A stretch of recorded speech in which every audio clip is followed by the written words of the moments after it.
ಮುಂಗಾರು ಅಬ್ಬರ ಸಿಕ್ಕಾಪಟ್ಟೆ ಜಾಸ್ತಿ ಆಗಿದೆ. ರಾಜ್ಯದ ಹಲವು ಜಿಲ್ಲೆಗಳಲ್ಲಿ ವರುಣನ ಆರ್ಭಟ ಮಿತಿ ಮೀರ್ತಾ ಇದೆ. ಈಗ ಹುಬ್ಬಳ್ಳಿಯ ಕಡೆ ನೋಡೋಣ.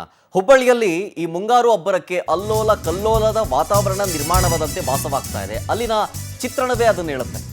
ಬಹುತೇಕ ಎಲ್ಲ ಮನೆಗಳು ಜಲಾವೃತವಾಗಿದೆ, ರಸ್ತೆಗಳು ಮುಳುಗೋಗ್ಬಿಟ್ಟಿದ್ದಾವೆ, ಜನರು ಪರದಾಡ್ತಾ ಇದ್ದಾರೆ. ಮತ್ತೊಂದು ಕಡೆ ಚರಂಡಿಯಲ್ಲಿ ವ್ಯಕ್ತಿಯೊಬ್ಬ ಕೊಚ್ಕೊಂಡು ಹೋಗ್ಬಿಟ್ಟಿದ್ದಾರೆ. ಇನ್ನೂ ಸಿಕ್ಕಿಲ್ಲ, ಹುಡುಕಾಟದಲ್ಲಿದ್ದಾರೆ ಪೊಲೀಸರು. ಕಸಬಾರಪೇಟೆಯ ಬೆಳಗಲಿಯಲ್ಲಿ ಕೊಚ್ಚ ಹೋಗಿದ್ದಾನೆ ವ್ಯಕ್ತಿ ಹುಸೇನ್ ಅನ್ನೋರು. ಈಗ ನಾಪತ್ತೆಯಾದ ಹುಸೇನ್ಗಾಗಿ ಪೊಲೀಸರು ತೀವ್ರ ಶೋಧ ಕಾರ್ಯವನ್ನು ಮುಂದುವರಿಸ್ತಾ ಇದ್ದಾರೆ. ಈ ಧಾರಾಕಾರ ಮಳೆಯಿಂದಾಗಿ ರೋಡಲ್ಲೂ ನೀರು ತುಂಬಿಕೊಂಡಿದೆ, ಮನೆ ಒಳಗೂ ನೀರು ತುಂಬಿಕೊಂಡಿದೆ, ಓಡಾಡಕ್ಕಾಗಲ್ಲ ಅಂತೇಳಿ ಧಾರವಾಡದಲ್ಲಿ ಅಂಗನವಾಡಿ ಮತ್ತು ಶಾಲಾ ಕಾಲೇಜುಗಳಿಗೆ ರಜೆ ಘೋಷಣೆ ಮಾಡಲಾಗಿದೆ. ನೋಡಿ ಅಲ್ಲಿ ಸೃಷ್ಟಿಯಾಗಿರುವಂಥ ಅವಾಂತರಗಳು.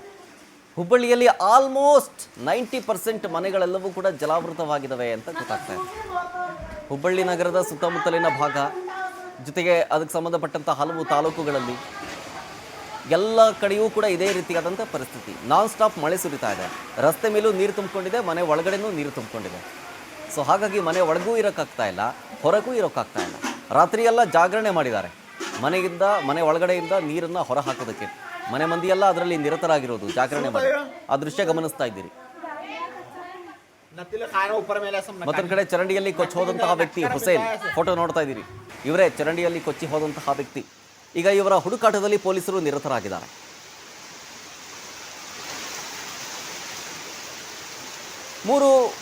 ಒಂದು ಸನ್ನಿವೇಶಗಳ ವಿಜುವಲ್ಸ್ ಅನ್ನ ನೋಡ್ತಾ ಇದ್ದೀರಿ. ಮಧ್ಯದಲ್ಲಿ ಚರಂಡಿಯಲ್ಲಿ ಕೊಚ್ಚಿ ಹೋದಂತಹ ವ್ಯಕ್ತಿ ಹುಸೇನ್, ಇವರ ಹುಡುಕಾಟದಲ್ಲಿ ಪೊಲೀಸರಿದ್ದಾರೆ. ಇನ್ನೂ ಕೂಡ ಹುಸೇನ್ ಬಗ್ಗೆ ಯಾವುದೇ ರೀತಿಯಾದಂತಹ ಮಾಹಿತಿ ಸಿಕ್ಕಿಲ್ಲ. ಮತ್ತೊಂದು ಕಡೆ ಜಲಾವೃತವಾಗಿರೋ ವಿಜುವಲ್ಸ್ ಅನ್ನ ಲೆಫ್ಟ್ ಸೈಡ್ ಗಮನಿಸ್ತಾ ಇದ್ದೀರಿ. ರಸ್ತೆ ಮೇಲೆ ನೀರು ತುಂಬ್ಕೊಂಡ್ಬಿಟ್ಟಿದೆ, ಓಡಾಡೋಕ್ಕಾಗ್ತಾ ಇಲ್ಲ. ಮನೆ ಮುಂದೆ ನಿಲ್ಲಿಸಿದಂತಹ ಕಾರು, ಬೈಕ್ಗಳೆಲ್ಲವೂ ಕೂಡ ನೀರಿಂದಾಗಿ ಕೆಟ್ಟು ಹೋಗಿಬಿಟ್ಟಿದ್ದಾವೆ.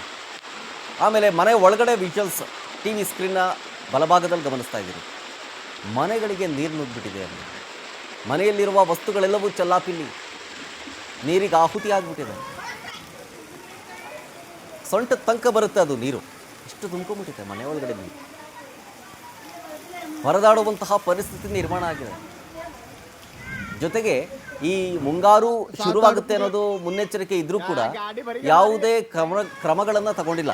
ಚರಂಡಿಯನ್ನು ಕ್ಲೀನ್ ಮಾಡೋದಾಗಿರ್ಬೋದು, ನೀರು ಸರಾಗವಾಗಿ ಹರಿದೋಗುವಂಥ ವ್ಯವಸ್ಥೆ ಆಗಿರ್ಬೋದು, ಅದು ಯಾವುದಕ್ಕೂ ಕೂಡ ಕ್ರಮ ತಗೊಂಡಿಲ್ಲ. ಅದು ಸ್ಪಷ್ಟವಾಗಿ ಗೋಚರಿಸ್ತಾ ಇದೆ. ಗ್ರಾಮಸ್ಥರು ಕಿಡಿಕಾರ್ತಾ ಇದ್ದಾರೆ, ಅಲ್ಲಿನ ತಾಲೂಕಿನ ಜನತೆ ಕಿಡಿಕಾರ್ತಾ ಇದ್ದಾರೆ. ಈಗ